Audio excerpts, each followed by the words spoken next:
Hello friends, subscribers and colleagues, welcome back to another episode of Readings in Impact Investing. My name's Daniel Rosehill. This is a new podcast with an accompanying YouTube channel, which is just where you can also get the podcast in a video format.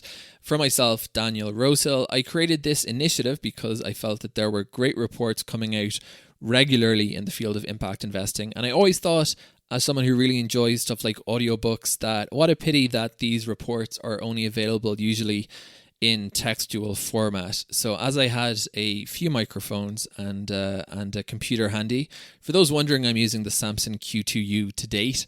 That's my microphone. I said, why don't I just narrate these reports? And that way I'll be able to listen to them at the gym, and anyone else who wants to can too. So what I'm going to do today is read from this report called Catalytic Capital in Impact Investing.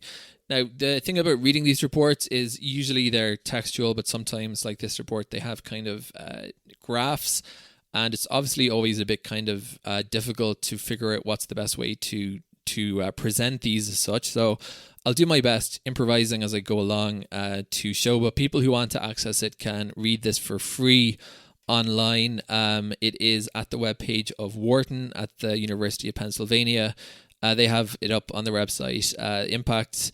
There's actually a press release. Impact Finance Research Consortium, that's IFRC, releases report exploring catalytic capital in impact investing. And there's download report, and you don't need to supply any email address. It's very simple. It just pops open in a new tab as the PDF. And it is 24 pages, so it's not astronomically long. I think that's actually, this is my opinion, kind of the sweet spot for reports before, when it gets to like hundreds of pages, it's like difficult to pick out what is actually being said.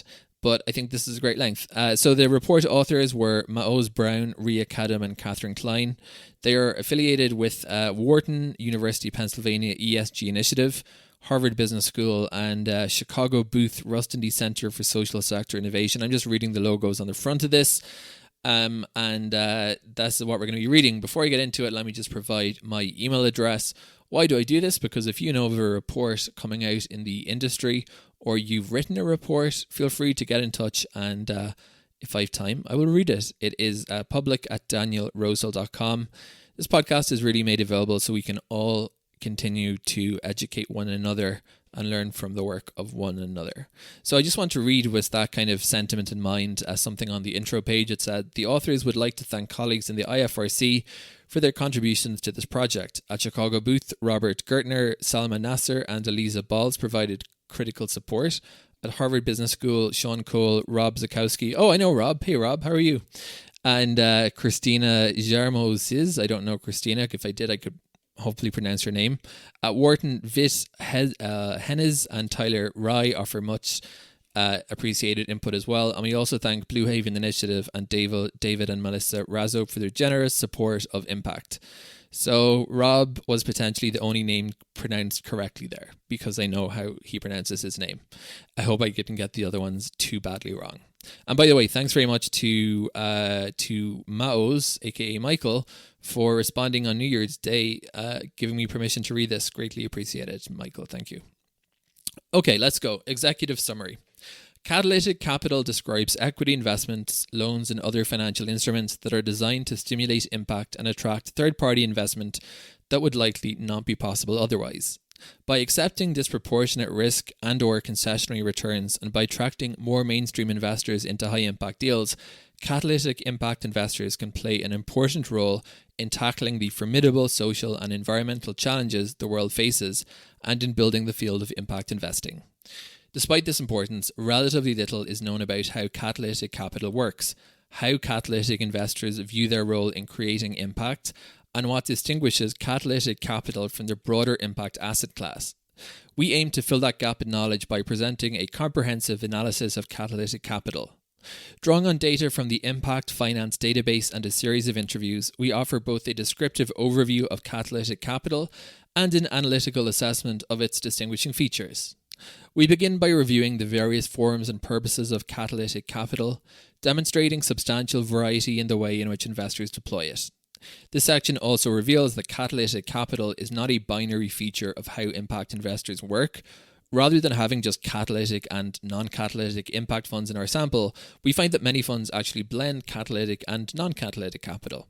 We then provide an overview of catalytic capital, demonstrating that it is associated with smaller fund size, greater use of debt, more focus on emerging economies, and less support from traditionally returns-focused limited partners like insurance companies and pension funds. Following this overview, we explore financial performance goals among catalytic funds, showing that these funds often exhibit less emphasis on market rate financial performance in ways that go beyond simple return metrics, for example, internal rate of return.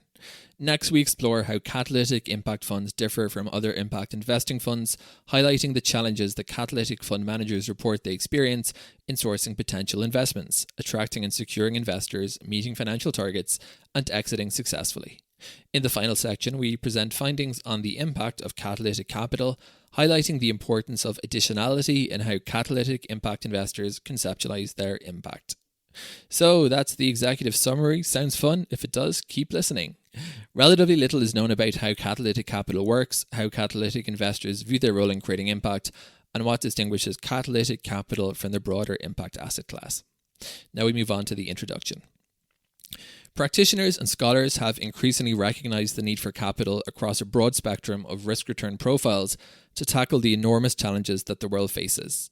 Catalytic capital that accepts disproportionate risk and or concessionary returns to generate positive impact and enable third-party investment that would likely not be possible otherwise, has the potential to unlock and accelerate novel and effective solutions to social and environmental problems, giving entrepreneurs increased freedom to develop their business models and attracting co-investors with different risk and return appetites.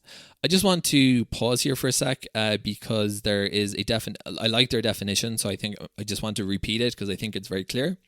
Catalytic capital, they define that as capital that accepts disproportionate risk and or concessionary returns to generate positive impact and enable third-party investment that would likely not be possible otherwise. So that's as I mentioned in the previous episode, that's the idea of it being catalytic, is that this investment comes in, and by it coming in, other investors with more traditional risk tolerance profiles come in. The metaphor I have in my mind is like lighting a fire, right? That sometimes as the famous Bruce Springsteen song went, it takes a spark to light a fire. I'm totally misquoting Bruce Springsteen there. But that's the idea that there's these emerging economies that, people mightn't touch, but then these catalytic capital investors come in and suddenly it gets going and more traditional investors can follow. So that's my mental image. Oh, and the other thing I wanted to point out too is it says here, catalytic capital that accepts disproportionate risk and or concessionary returns. I think that and or is really important too, because it can be in either. It can accept normal risk, but concessionary returns, or it can accept disproportionate risk and concessionary returns.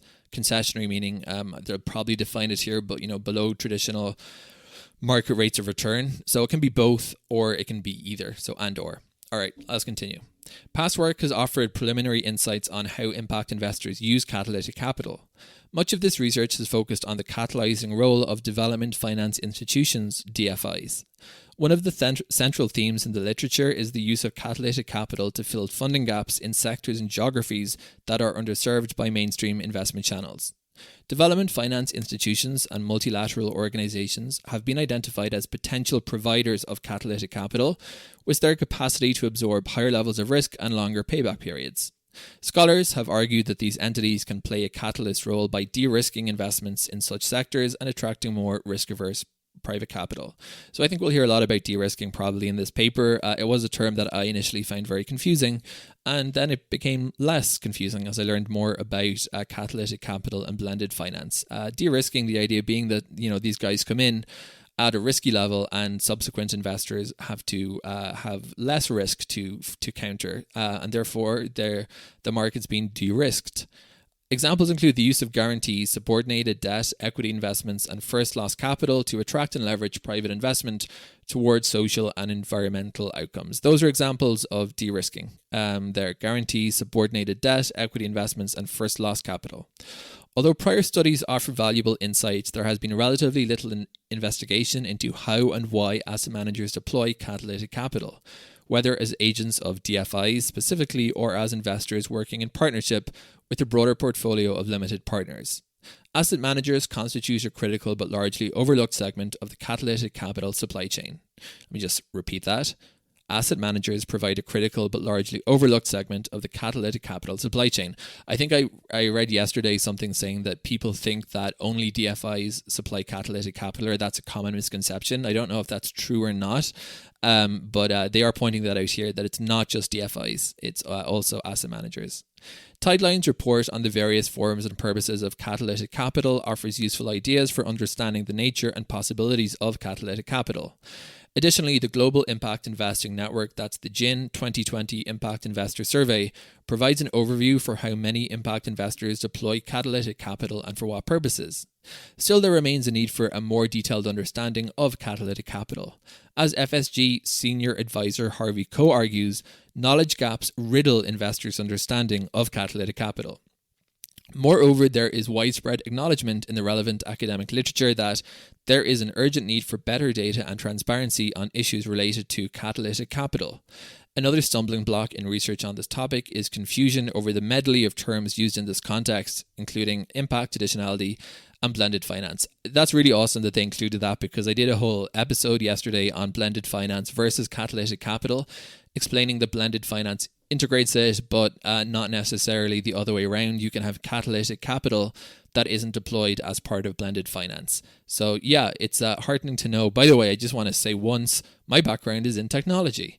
But I have been working in this field for just about 2 years now. So like a lot of people who came into it through this means, I've had to learn a lot of these words myself. And it's nice that people are transparent about saying, especially when this report is coming from such esteemed authors, saying, yeah, it's confusing. A lot of people are confused. It's okay to be confused.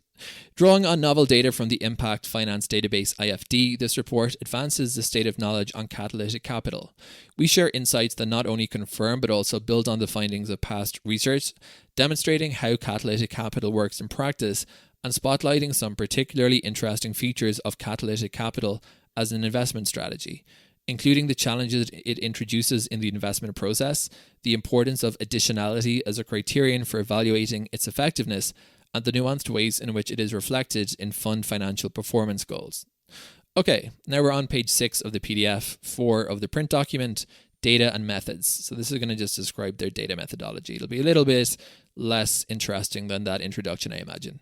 The Impact Finance Research Consortium, or IFRC, was formed to advance research on impact investing.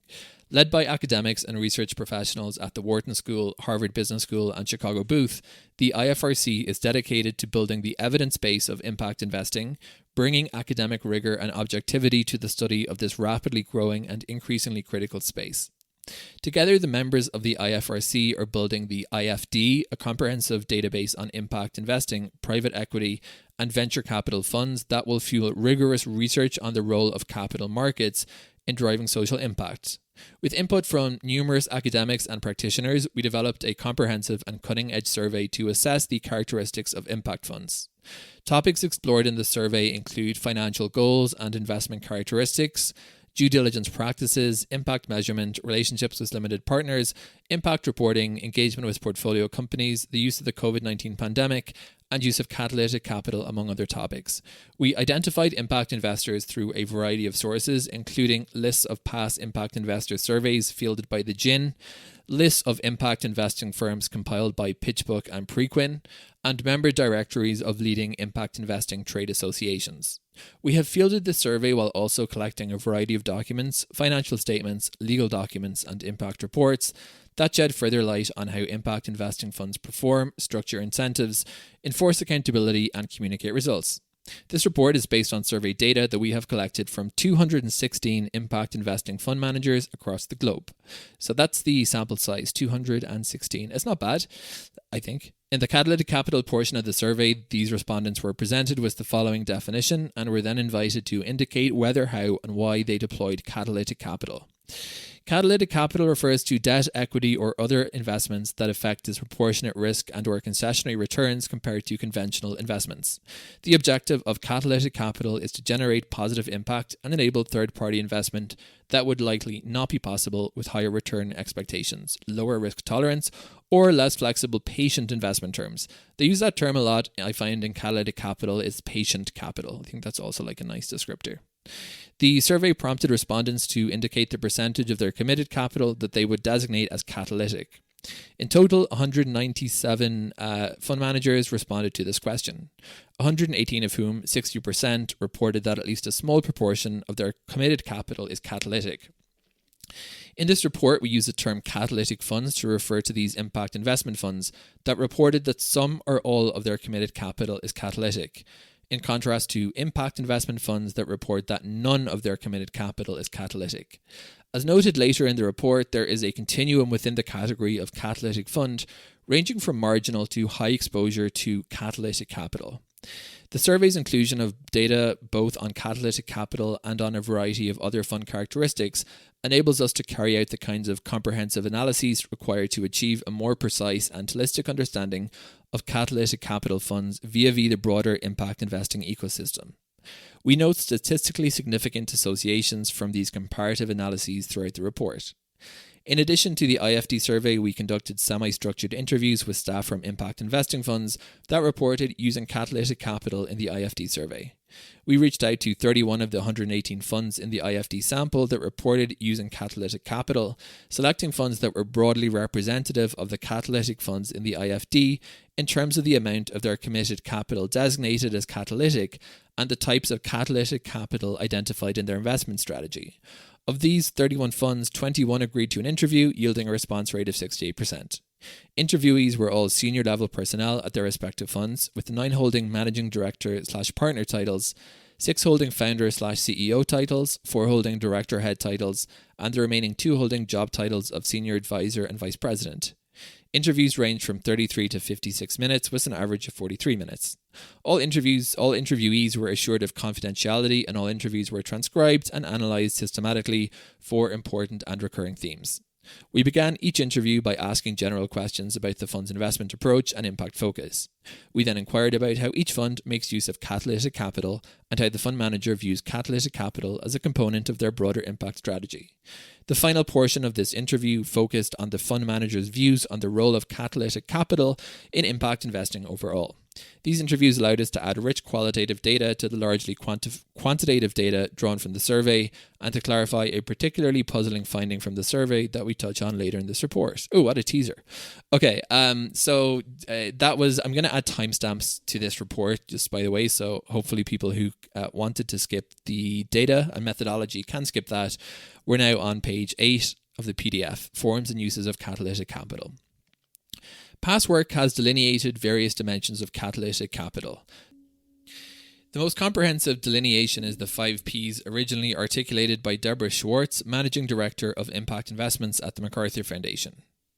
This framework was subsequently written up and further detailed by Paul Brest and Kelly Bourne in a widely cited 2013 Stanford Social Innovation Review article. More recently, Tideline applied the 5 Ps directly to catalytic capital, demonstrating how the extra risk or concession built into catalytic capital can manifest through each of the following. Number 1 is price, accepting an expected rate of return that is below market relative to expected risk. Pledge, providing credit enhancement via a guarantee. Position, providing credit enhancement via a subordinated debt or equity position. Patience, accepting a longer or especially uncertain time period before exit. And purpose, accepting non-traditional terms to meet the needs of an investee, like unconventional or no collateral, self-liquidating structures, smaller investment sizes, higher transaction costs, etc. Recognizing the importance of the 5 Ps in past work on impact investing, we included questions asking about funds' pursuit of the 5 Ps in the IFD survey, inviting investors who use catalytic capital to specify which of the 5 Ps apply to their investment strategy. To be clear, we did not apply an objective assessment of whether their fund practices align with each of the 5 Ps. Rather, we invited them to self-report on which of the 5 Ps are reflected in their investment strategies. As shown in Figure 1, patience is the most commonly deployed form of catalytic capital, with 70% of catalytic funds indicating that they accept a longer or especially uncertain time period before exit. As noted previously, we use the term catalytic funds to refer to impact investment funds that report that some or all of their committed capital is catalytic. At 63%, purpose, accepting non-traditional terms to meet the needs of an investee, is a close runner-up. Price and position, accepting below market rate returns and providing credit enhancement via subordinated debt or equity positions respectively, are less common at 35 and 33% respectively. This finding offers some nuance to past findings on catalytic capital in development finance as a typically concessionary finance tool. Finally, only 17% of catalytic capital providers marked pledge or providing credit enhancement via a guarantee, though it is important to note that the IFD sample skews heavily towards investors focused on private equity and venture capital rather than debt. A broader sample of impact investment funds across beyond private equity and venture capital would likely find that credit-based catalytic capital strategies are more prominent. We also find that funds use catalytic capital for various reasons.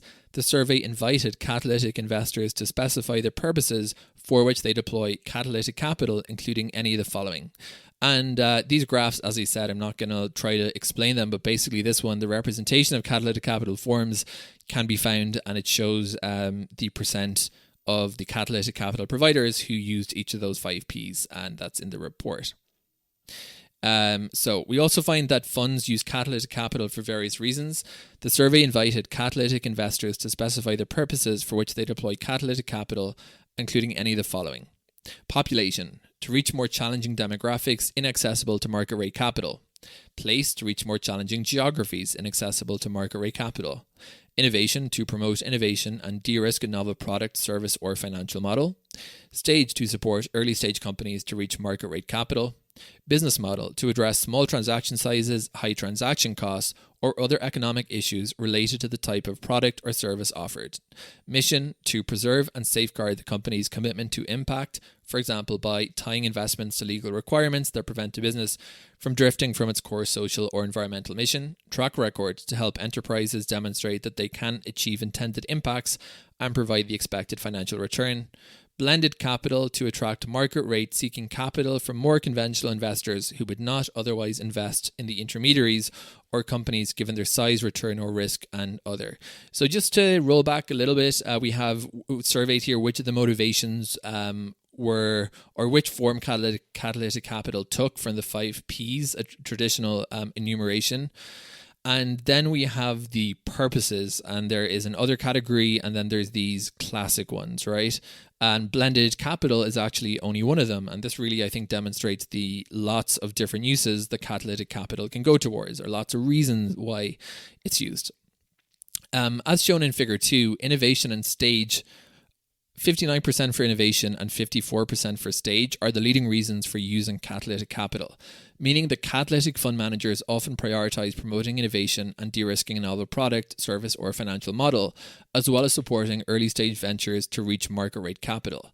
The least frequently cited reason for using catalytic capital is business model, i.e. addressing small transaction sizes, high transaction costs, or other economic issues related to the type of product or service offered.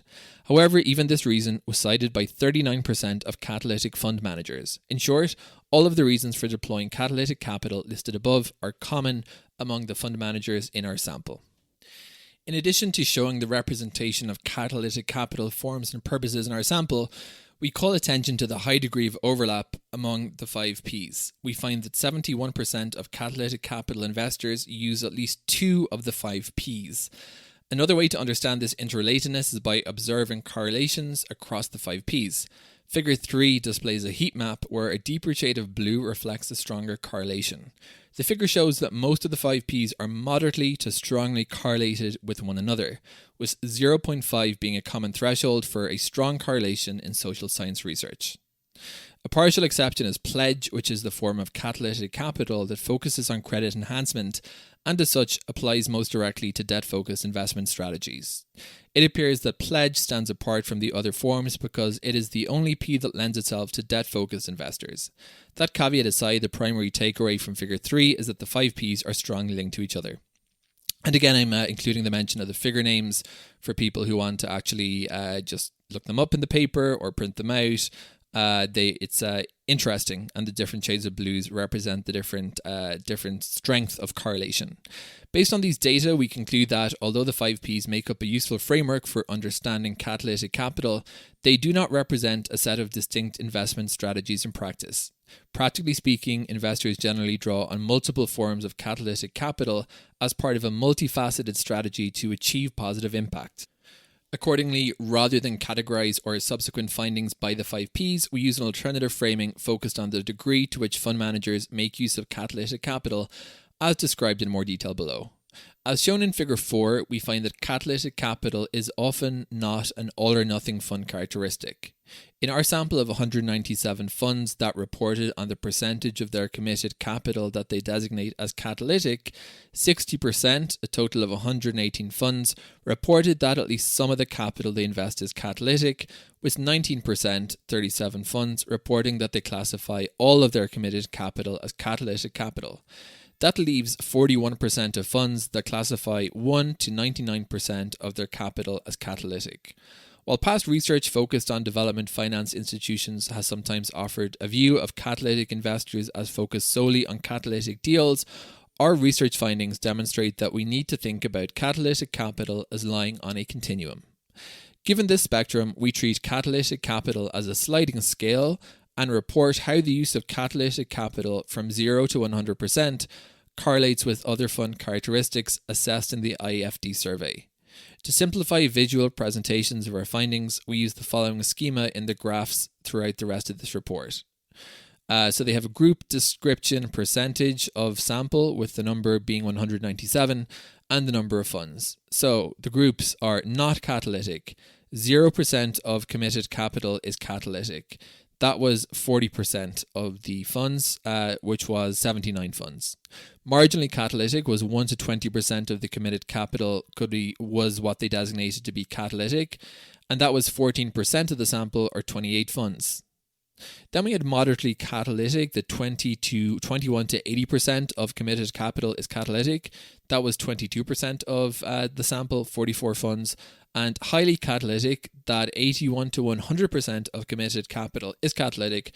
That was 24% of the sample for 46 funds. Okay, now we're on to another page, page 10. What catalytic capital funds look like. The IFD survey poses a variety of questions regarding general descriptive characteristics of impact investors. Their size, limited partners, asset classes, geographic focus, thematic concentrations, etc. We aim to uncover whether more catalytic funds differ from less catalytic funds in terms of the amount of their committed capital, the asset classes in which they make investments, the regional concentrations of their investments, the type of stakeholders that provide them capital, the sustainable development goals that they prioritize, and other fund characteristics. Below, we report those areas in which statistically significant differences arose. We report findings along with p-values which indicate the probability that the patterns observed occurred by mere chance. A conventional threshold for statistical significance is 5%, or a p-value of 0.05. We find that catalytic capital is generally associated with smaller size of operations, with a minus 0.22 correlation between the amount of a fund's committed capital and the percent of that capital designated as catalytic. So let me just repeat that finding. We find that catalytic capital is generally associated with a smaller size of operations. Figure 5 displays this negative relationship. We also find that catalytic capital shows a statistically significant correlation with debt investing, with only 20% of non-catalytic fund managers indicating engagement with debt, compared to 50% of highly catalytic fund managers. In contrast, the use of catalytic capital is not significantly related to investment in equity or real assets. In other words, funds that deploy more catalytic capital are not more or less likely to invest in these asset classes than funds that deploy less catalytic capital. The IFD survey also allowed respondents to specify the geographies in which funds seek to invest. Funds higher in catalytic capital are less likely to invest in the more developed markets of the US and Canada, and Western, Northern and Southern Europe. And I'm not going to read the p-values for every single one of these, but they're given in the paper. While other patterns are apparent in the bar graph below, the negative associations with investing in these more developed regions achieve high levels of statistical significance. To hone in on whether catalytic capital fund managers emphasize emerging markets in their investment strategy, we constructed an indicator for whether fund managers 1. Do not invest in the US and Canada, Oceania, as this region includes Australia, or Western, Northern, or Southern Europe, and 2. Do invest in any of the following regions: East Asia, Eastern Europe, and Central Asia, Latin America and the Caribbean, Middle East and North Africa, South Asia, Southeast Asia, Sub-Saharan Africa. Although this measure is not a perfect reflection of whether a fund emphasizes emerging markets, it does generally capture whether the manager is focused primarily on these regions. Notably, we find a significant correlation between this measure and the degree of catalytic capital used by a fund manager, confirming that catalytic fund managers generally prioritize emerging markets in their investment strategy. This geographic dimension of catalytic capital is important because greater use of catalytic capital is significantly associated with the likelihood of a fund having a place-based investment strategy. The IFD survey allows respondents to indicate the importance they put on place-based impact investing. That is, the practice of investing in high-poverty areas to stimulate economic development in these regions. There is a small but statistically significant positive correlation between the degree of catalytic capital in funds and their emphasis on place-based impact. The IFD survey also collected data on the sources of a fund's capital. In this section, we focus specifically on how the representation of different types of limited partners among fund managers varies across the catalytic spectrum. As seen in Figure 9, family offices and high net worth individuals are the two most cited sources of capital for impact investors across the catalytic spectrum. In contrast, institutions that face strong pressure to prioritize less risky and more lucrative investments, university endowments, pension funds, and insurance companies, not only show limited involvement in impact investing overall, but also show less involvement with more catalytic funds. In other words, the more catalytic a fund is, the less likely it is to have university endowments, pension funds, and insurance companies among its limited partners. And there's a whole investors into funds is Figure 9. There's a whole nice page of showing that those correlations. Catalytic capital and climate for financial performance. Although catalytic capital can fall along a continuum of return expectations, one of its defining characteristics is expecting a rate of return that is below market relative to expected risk. As shown in Figure 1, 35% of catalytic fund managers adhere to this form of catalytic capital, i.e. the price of the 5 Ps. Indeed, as displayed in Figure 10, the use of catalytic capital is negatively associated with the likelihood of targeting market rate returns. We can also view this pattern in the negative correlation between the extent to which a fund manager uses catalytic capital and their targeted internal rate of return, IRR, reported in the IFD survey, as shown in Figure 11. The financial concession often built into catalytic models of investing can show up in more than simple return metrics. Funds may organize their incentives and operations in various ways that reflect lowered financial return expectations. Although past literature on catalytic capital has not deeply probed this more nuanced rendering of financial return expectations. Thus, to understand how financial concession works for catalytic capital investors, we need to look beyond measures such as internal rate of return. To examine this more holistic dimension of how fund managers prioritize financial performance, we developed a scale measuring fund climate for financial performance, which reflects the extent to which a fund's leading partners and executives expect, reward, and support employees in their efforts to make the fund achieve strong financial returns. Survey items comprising the scale allow respondents to indicate how much they agree or disagree with the following statements, with response options ranging from strongly disagree a 1 to strongly agree a 5. Employees who work on this fund are extremely well trained in how to assess the financial performance of potential and actual portfolio companies or projects. The fund's partners emphasize how important it is that this fund achieve strong financial returns. The more employees contribute to the fund's financial performance, the more likely they are to be rewarded with bonuses or promotions. To earn the trust and respect of the senior managers who work on this fund, it helps to have strong expertise and experience related to finance. The fund's marketing materials to potential investors emphasize the fund's dedication to achieve strong financial returns. Carried interest is linked to the financial returns the fund investment generates. So these are basically questions that they're asking on 1 to 5 as kind of surrogates for the IRR to get a more nuanced view of really the extent to which these funds are profit oriented or rate of return, strong rate of return oriented, right? So these questions, the more people answer towards a 5, let's say that, the more employees contribute to the fund's financial performance, the more likely they are to be rewarded with bonuses or promotions. In other words, that they're being incentivized, right? The more that is true towards a 5, the more that is an indicator that that the fund managers are seeking strong returns. And conversely, the more that they skew towards 1, strongly disagree, the less likely. So those are the questions that we finish them.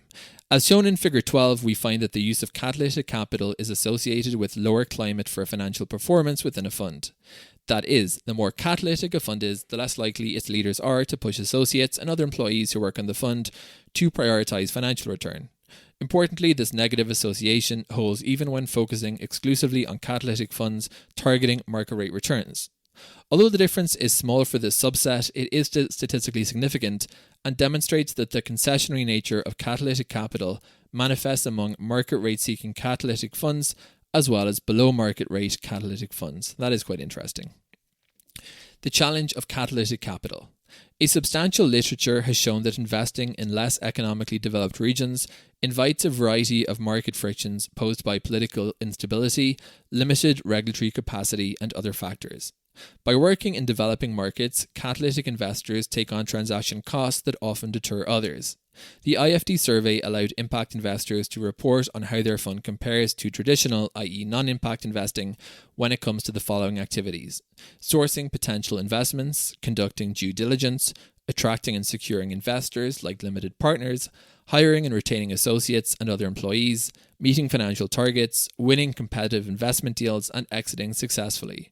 Respondents could indicate that impact investing makes the activity much harder, somewhat harder, about the same, somewhat easier, or much easier. We find that the more catalytic a fund is, the more likely the fund is to report that impact investing is harder than traditional investing with respect to sourcing potential investments, attracting and securing investors, meeting financial targets, and exiting successfully. For ease of visual interpretation, figure 13 displays only the percentages of respondents marking that impact investing makes a given activity somewhat or much harder. Notably, when it comes to conducting due diligence, hiring and retaining associates and other employees, and winning competitive investment deals, our data indicate that catalytic impact investing is not significantly harder than non-catalytic impact investing. The impact of catalytic capital. The two preceding sections have demonstrated that, on average, catalytic capital fund managers place lower priority on market rate financial returns and experience greater challenges throughout the investment process than their non-catalytic peers do. Do catalytic capital fund managers place stronger priority on creating a positive impact through their investments? And are they more rigorous in their impact assessments? No single self-report survey, including ours, can measure how great a fund's overall impact is across its portfolio, but we can and did set out to measure funds' climate for impact and their impact measurement practices. As with our scale measuring fund climate for financial performance introduced earlier in this report, we devised a measure of fund climate for impact, which captures the extent to which a fund's leading partners and executives expect, reward, and support employees in their efforts to make the fund achieve strong positive social and/or environmental impact. As shown below, the statements comprising this scale mirror those included in the financial climate scale, except that they focus on impact rather than financial performance. Employees who work on this fund, and these are the questions. Employees who work on this fund are extremely well trained in how to assess the social and/or environmental impact of potential and actual portfolio companies or projects. The fund's partners emphasize how important it is that this fund achieve strong social and/or environmental impact. The more employees contribute to the fund's social and/or environmental impact, the more likely they are to be rewarded with bonuses or promotions. To earn the trust and respect of the senior managers who work on this fund, it helps to have strong expertise and experience related to social and/or environmental impact. The fund's marketing materials to potential investors emphasize the fund's dedication to achieving strong social and/or environmental impact. Carried interest is linked to the impact returns the fund's investments generate. So basically, these are the same questions as they asked previously in trying to determine whether the fund had a financial return focus except that these are intended to assess the focus on social or environmental impact. Again, survey respondents indicated the extent of their agreement with these statements on a 5-point scale, ranging from strongly disagree as a 1 to strongly agree as a 5. We averaged the scores across these items to create an overall measure of a fund's climate for impact. Comparing these scores across the catalytic capital spectrum, we find no significant association between climate for impact and use of catalytic capital. So that's quite an interesting finding. Let me just repeat that. Comparing these fundings across the catalytic capital spectrum, we find no significant association between climate for impact and use of catalytic capital. So I would say you would think that there would be a positive association between an impact environment in a fund and the use of catalytic capital, whereas the finding is contrary to that. Along similar lines, we also find that a fund's deployment of catalytic capital is not significantly related to responses to survey items measuring a fund's focus on impact during investment due diligence, its impact measurement practices, and the impact performance of its investees. The survey items below relating to due diligence pose the statements listed, with Likert scales featuring response options that include very rarely or never, rarely, sometimes, often, and very often or always. Before making an investment into a given company or project, how often do partners or associates working on the fund do each of the following?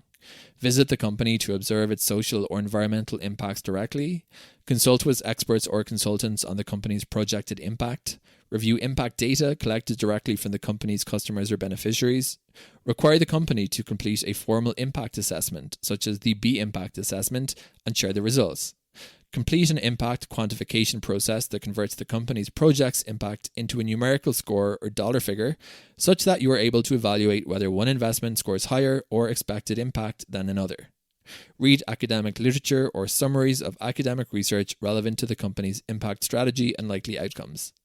As noted above, the greater use of catalytic capital was not associated with more frequent engagement with any of these activities. Moreover, we found that greater use of catalytic capital was not significantly associated with any of the following activities following investment. Asking the investee for quantitative data documenting its impact, for example, counts of customers served, reading scores raised, pollution reduced. Asking the investee for information on risk factors that could limit the company's positive impact or create negative impact. Asking the investee for a report from an independent third party analysing or auditing the investee's impact, reviewing impact data collected directly from the investee's customers or beneficiaries. Finally, we found no statistically significant association between the use of catalytic capital and the percentage of investees reported to have met or exceeded the fund's impact goals. At first glance, these are puzzling findings. Our expectation before conducting analysis of the survey data was that the sacrifices of catalytic capital should go hand in hand with greater commitment to impact as an investment priority, even as measured by indirect proxies such as climate for impact, impact measurement practices, and the percentage of investments meeting impact expectations. To gain additional insights regarding the goals and practices of catalytic impact investors, we conducted a series of interviews. We describe our findings from these interviews in the following section.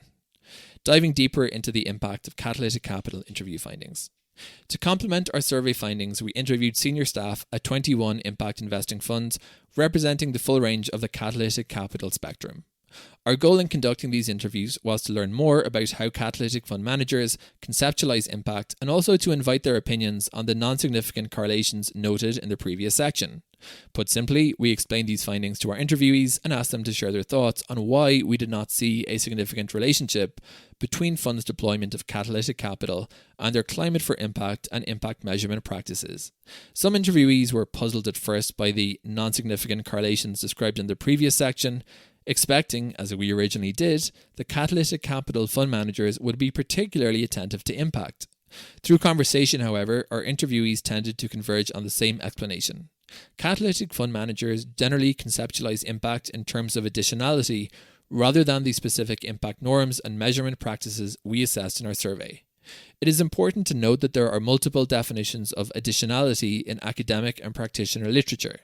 For the purposes of this report, we adopt the definition offered by Paul Brest and Kelly Bourne in 2013. Under our criterion of additionality, the investment must increase the quantity or quality of the social or environmental outcome beyond what would otherwise have occurred, where the counterfactual is that ordinary socially neutral investors would have provided the same capital in any event. Let me just repeat the definition they're using from Breast and Bourne. Under our criterion of additionality, the investment must increase the quantity or quality of the social or environmental outcome beyond what would otherwise have occurred, where the counterfactual is that ordinary socially neutral investors would have provided the same capital in any event. In other words, an impact investment is additional if it creates or facilitates a positive social or environmental impact that a traditional non-impact investor would not create or facilitate. Let me also read that simpler definition. In other words, an impact investment is additional if it creates or facilitates a positive social or environmental impact that a traditional non-impact investor would not create or facilitate. As one interviewee explained, additionality is a key point. I think the biggest issue is the additionality of capital that goes into these investments. Another term for this property of impact investments is contribution, one of the 5 dimensions of impact developed initially by the Impact Management Project and now promoted by Impact Frontiers. Contribution describes whether an enterprise's and/or investors' efforts resulted in outcomes that were likely better than what would have occurred otherwise. Let me also give that definition one more go. Contribution describes whether an enterprise's and/or investors' efforts resulted in outcomes that were likely better than what would have occurred otherwise. In other words, an impact investment has high contribution or additionality when it achieves significant impact in a way that is unlikely to be achieved by more conventional deal terms. For example, the impact investment offers patient or concessionary deal terms conducive to fostering impact. This counterfactual consideration helps to ensure that impact investors spur impact above and beyond what is normally created through more mainstream market forces. And this criterion is especially important to catalytic impact investors. Many, but not all of our interviewees use the term additionality or contribution, but all invoke these concepts by emphasizing that, as one interviewee put it, catalytic capital is willing to go where no one else is going. This view reflects an understanding of catalytic capital as playing a critical role in ensuring that impact investing pushes further, harder and faster to reach the full range of solutions that can build a more equitable and sustainable future. There was clear consensus on the point that catalytic investors more often take the lead in establishing deals that would not exist were it not for their role. Several of our interviewees noted that non-catalytic impact investors do not place as much priority on additionality. For example, one interviewee noted that we still don't have a ton of competition in the developing country was redacted for early stage deals. A lot of our entrepreneurs come to us when they've been rebuffed by others. Another suggested that it is easy to become disillusioned with much of what carries the label of impact investing, lamenting that the longer you're in this sustainable investment space, the more skeptical or cynical you become, and I think that naturally you will gravitate towards catalytic capital. To be sure, our interviewees acknowledge the important work that non-catalytic investors do, but there was clear consensus on the point that catalytic investors more often take the lead in establishing deals that would not exist were it not for their role, while non-catalytic impact investors often invest in deals that non-impact investors find attractive, resulting in less additionality. This pattern does not necessarily mean that non-catalytic impact investors pursue or achieve less impact than their catalytic counterparts do, but it does indicate that catalytic impact investors pursue a different form of impact that is more likely to require distinct risk-return profiles conducive to supporting early-stage, less resourced and/or unproven enterprises. As one interviewee explained, traditional investors or other impact vehicles want to see a track record. I think catalytic capital has a role in supporting new models and supporting new actors, new fund managers, and those that don't look or sound like the traditional investment. Several interviewees remarked further that catalytic capital fulfills an important research and development function by educating other fund managers, social entrepreneurs, and institutions about impact investing and encouraging them to invest in spaces in which they're not accustomed. One interviewee who works in Africa explained that one of his major priorities is to get investors that find Africa scary to invest in the continent. This investor achieves this objective by playing a translation and matchmaking role between investors new to the continent and the African Development Bank. Another explained that the goal of their catalytic fund has not only been to achieve the direct impact outlined in the fund's impact thesis, but also to achieve the higher level objective of bringing impact investing to my country. In short, catalytic investors conceptualize additionality not only in terms of capitalizing deals that others would not consider or crowding other investors into such deals, but also in terms of building the field of impact investing. One interviewee summarized this view as follows. Being a catalytic investor means being more of a leader than a follower. It is easier or simpler to follow with passive impact, but to be catalytic, I think you need to be more. You need to be willing to play a lead role more often. Our interview findings are helpful in explaining the non-significant correlation we observed between our measure of funds' climate for impact and their deployment of catalytic capital. To illustrate, take the following statement included in the Climate for Fund Impact Scale. The fund's partners emphasise how important it is that this fund achieve strong social or environmental impact. A non-catalytic investor who does not place as much emphasis on additionality may be inclined to strongly agree with a statement reflecting on their fund's pursuit of impact at scale or in relatively low-risk environments.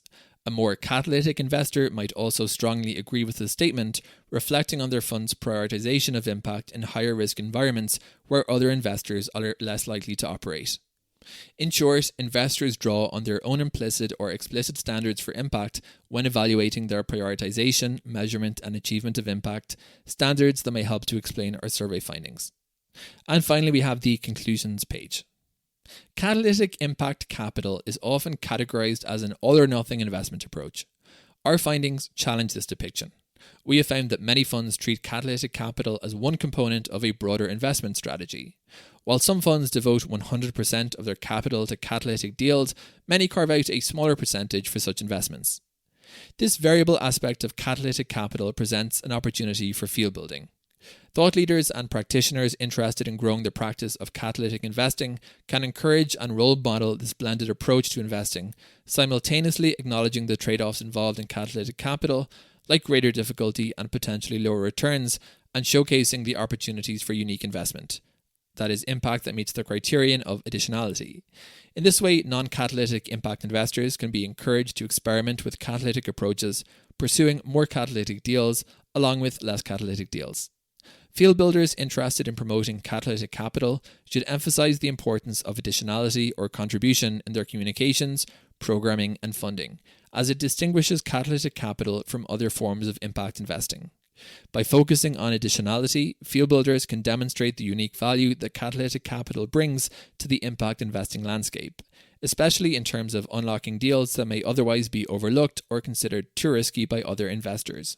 Related to this point, there remains a need for more and better research on how and when investors achieve true additionality.